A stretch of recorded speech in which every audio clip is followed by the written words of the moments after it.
ప్రభుత్వాన్ని అప్రతిష్ట పాలు చేయడానికి డైవర్ట్ చేయడం, లేకుంటే స్మగ్లింగ్ చేయడం, వేరే పర్పస్లకు ఉపయోగిస్తే మాత్రం చాలా కఠినంగా ఉంటాం, చాలా ఫర్మ్గా ఉంటాం. ఎవరు వాడుకోవాలని వాళ్ళు వాడుకోవాలి. ఎవరైనా డ్రామాలు ఆడితే మాత్రం చాలా మామూలుగా కూడా కాదు. ఈ ప్రభుత్వం ఏంటో చేసి చూపిస్తాను కూడా హెచ్చరిస్తున్నా. ఈ విధంగా మొత్తం మీరు చూసుకున్నప్పుడు as on today every day ఎంత వాడుతున్నాం కూడా మా దగ్గర డేటా ఉంది.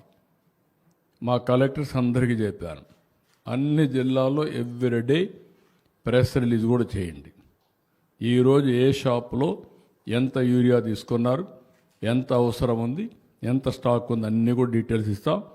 రేపు రాబోయే రోజులు అవసరమైతే ఈ రాష్ట్రంలో criminals ఎక్కువైపోయారు.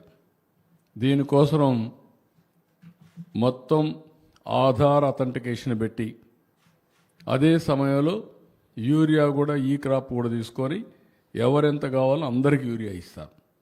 There is no second thoughts. ఇది కూడా డైవర్ట్ చేసి స్మగ్లింగ్ చేసి లేకుంటే వాళ్ళ మనుషులను పంపించి ఫేక్ మనుషులు పంపించి గొడవలు చేసే పరిస్థితి వస్తుంది. ఈరోజు నేను ఇక్కడ ఒక ఉదాహరణ చూసాం. ఆ పేరు కనుక్కుందరు మీరు. ఆ పేరు ఏంటండి? ఈరోజు మీరు చూస్తే నిన్న జరిగింది కృష్ణా జిల్లాలో. ఎవరు చేశారు? వైఎస్ఆర్ కాంగ్రెస్ పార్టీ. అంటే ఏమనుకుంటున్నా నాకు అర్థం కావడంలా. వీళ్ళు మనుషులా లేకుంటే ఏంటి? ఇన్నిసార్లు చెప్పినా కూడా లెక్కలేనితనం.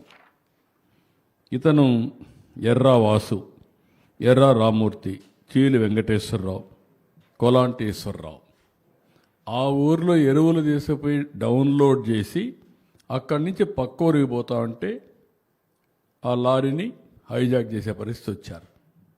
దాని ఒక ఇష్యూ. అంటే అక్కడ పోయి తెచ్చుకోవచ్చు, తెచ్చుకోకుండా కావాలని చెప్పి దీన్ని ఒక ఇష్యూ చేయడం కోసం హైజాక్ చేసే పరిస్థితికి వచ్చారు. దాన్ని పోలీస్ స్టేషన్ తీసుకుపోయి మళ్ళీ మార్నింగ్ నుంచి ఇవి చేస్తున్నారు. అంటే ఎలాంటి పనులు వీళ్ళు చేస్తున్నారంటే ఇంత పొరిపే మనం చూశాను. నేను ఆ డీటెయిల్స్ కూడా చెప్తాను. ముందు సబ్జెక్ట్ అంతా చూస్తే మీకు శ్రీకాకుళం నుంచి అన్ని జిల్లాలు పేర్లు చెప్పండి. ఇక్కడ వరుసగా విజయనగరం, నెక్స్ట్ మాండ్యం, ఏఎస్ఆర్, విశాఖపట్నం, అనకాపల్లి. నేను ఎందుకు చూపిస్తున్నానంటే ప్రజలకు తెలియాలి. అవసరమైతే మీకు కూడా అందుబాటులో పెడతాను వెబ్సైట్, అందరూ చూసుకోండి. అంతేగాని ఇలాంటి కావాలని ఫేక్ రాజకీయాలు చేస్తే మాత్రం ఎవరిని వదిలిపెట్టను. చాలా ఫర్మ్గా ఉంటా. సోషల్ మీడియా ఉందని లేకుంటే వీళ్ళకేదో నోరుందని ఇష్ట ప్రకారం వాగితే మాత్రం నోర్లు మూయించే పరిస్థితి తీసుకొస్తాం. Kakinada, Konaseema, east Godavari, west, Eluru, Krishna, NTR, Guntur, Bapatla, Palnadu, Prakasam, Nellore, Kurnool, Nandyal, Anantapur, Sathya Sai, YSR Kadapa, Annamayya, Chittoor, Tirupati, all districts total data అంతా కూడా చాలా క్లియర్గా ఉంది. ఇక్కడికి వచ్చినప్పుడు నేను ఈరోజు మా కలెక్టర్స్ అందరితో కాన్ఫరెన్స్ తీసుకున్నాం. ఈరోజు దగ్గర 3 లక్షల టన్నులతో ఓల్డ్ బ్యాలెన్స్ ఉంది. దాంతో కలిపి ఇప్పటికి 6,65,000 మెట్రిక్ టన్నులు యూరియా అందుబాటులో పెట్టాం. గత సీజన్తో పోల్చుకుంటే ఈరోజు ఈనాటికి 97,000 మెట్రిక్ టన్నులు యూరియా అధికంగా సరఫరా చేశాం. రైతులకు ఈ మొత్తం యూరియా కూడా చేరింది. ఈరోజు 4,900 రైతు సేవా సంఘాలు, 1890 పిఎస్ఎస్లు, 8,150 ప్రైవేట్ డీలర్ల వద్ద 70,000 మెట్రిక్ టన్నులు ఇంకా యూరియా ఉంది. అంటే తీసుకున్న మిగిలిన 94,000లో ఆ అకౌంట్స్లో కొద్దిగా ముందు తీసుకుంటున్నా, అవన్నీ అడ్జస్ట్ చేసినా కూడా 70,000 ఉంది. లాస్ట్ 10 డేస్లో దగ్గర 28,000 సప్లై చేశాం. రాబోయే 10 రోజుల్లో 30,000 టన్నులు మళ్ళా అందుబాటులోకి వస్తుంది. కేంద్రం నిన్నే 53,000 మెట్రిక్ టన్నులు కేటాయించారు. సెప్టెంబర్ 12 నుంచి 30 వరకు ఇంకొక 1,00,000 వస్తుంది.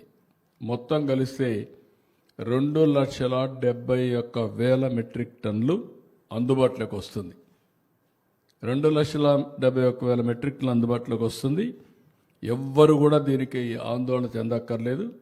రబీకి కూడా 9,38,000 మెట్రిక్ టన్నులు అలాట్మెంట్ కూడా వచ్చింది.